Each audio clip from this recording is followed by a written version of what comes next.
လူငယ်တွေအတွက်အိမ်မက်တစ်ခုအမျိုးသမီးများအတွက်အင်အားတစ်ခုလူအဖွဲ့အစည်းအတွက်ကြောင်းလဲမှုတစ်ခုဖြစ်လာစေခဲ့တဲ့သူမရဲ့အပြုအမူကဉာဏ်နဲ့တနာမှုညွှန်ထားပြီးတော့သူမရဲ့အတွေ့အကြုံတွေကလူတိုင်းအတွက်သင်ခန်းစာဖြစ်လာစေခဲ့တဲ့သူသမိုင်းတစ်လျှောက်ပထမဦးဆုံးတော့အာဖရိကန်အမေရိကန်သမ္မတတော်ဖြစ်လာခဲ့တဲ့သူ Michelle Obama မီရှယ်အိုဘားမားလို့ပြောလိုက်တာနဲ့လူအဖွဲ့အစည်းအတွက်ငြိမ်းချမ်းမှုကိုပေါ်ဆောင်ခဲ့တဲ့သူဖြစ်အားလုံးပဲသိထားပြီးသားဖြစ်မှာပါသူမဟာ1964ခုနှစ် January လ18ရက်နေ့မှာ Chicago Illinois မြို့မှာရှိတဲ့အင်္ဂလန်လေးထဲမှာမူဖတ်ရှိလာခဲ့ပြီးတော့ Michelle Robinson ဆိုတဲ့တာမန်မင်းလေးတူကဖြစ်ခဲ့ပါတယ်မိသားစုတောင်းတဖြစ်တဲ့သားခင်ဟာမကျန်းမာပေမဲ့လည်းသားသမီးတွေအတွက်အားကိုးရာဖြစ်လာခဲ့ပြီးတော့မိခင်သူဟာလည်းလမ်းပြကောင်းတို့အဖြစ်ပံ့ပိုးပေးခဲ့ပါတယ်ဝေချေအရာချိုးတဲ့ကြပေမဲ့သားသမီး2ယောက်ရဲ့ပညာရေးကိုတော့အကောင်းဆုံးအားပေးခဲ့ကြတာပါမီရှယ်ဟာဝေချေအရာမပြည့်စုံပေမဲ့လည်းဒီမှန်းချက်ကြီးမားလို့နာကြောင့်ငယ်စဉ်အခါတွေကစာပေပြုထုတာတွေကိုစီးပူးခဲ့တဲ့သူပါသူမရဲ့ပြည်ထဲမှာငါဘွားကဒီလောက်လေးနဲ့ရက်တက်နေလို့မရဘူးငါဟာဒီချက်ပိုကောင်းတဲ့နေရာမှာရှိဖို့ထိုက်တယ်လို့တွေးပြီးတော့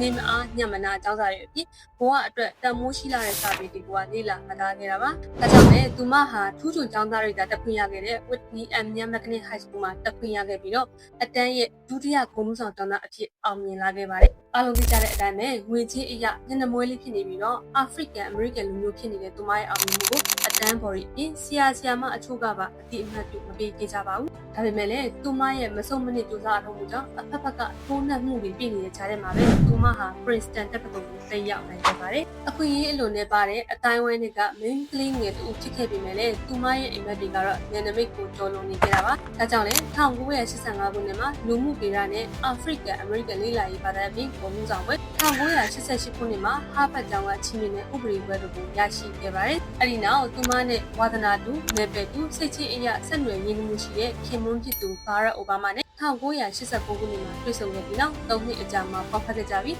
သားသမီးမျိုးထုံတာခဲ့ပါတယ်။သူမဟာခင်မွန်းတဲ့အတွက်အထောက်ပံ့ကောင်းပေးနိုင်ပြီးခင်မွန်းတဲ့အတွက်လေးထားရဆုံးသောပုဂ္ဂိုလ်တစ်ယောက်ဖြစ်လာခဲ့ပါတယ်။ဒါရင်မကသေးပဲသူမဟာလူသားအလုံးကိုထောက်ပံ့လမ်းညွှန်မှုပေးနိုင်တဲ့လမ်းပြကောင်းတစ်ယောက်ဖြစ်လာခဲ့တယ်ဆိုတာကို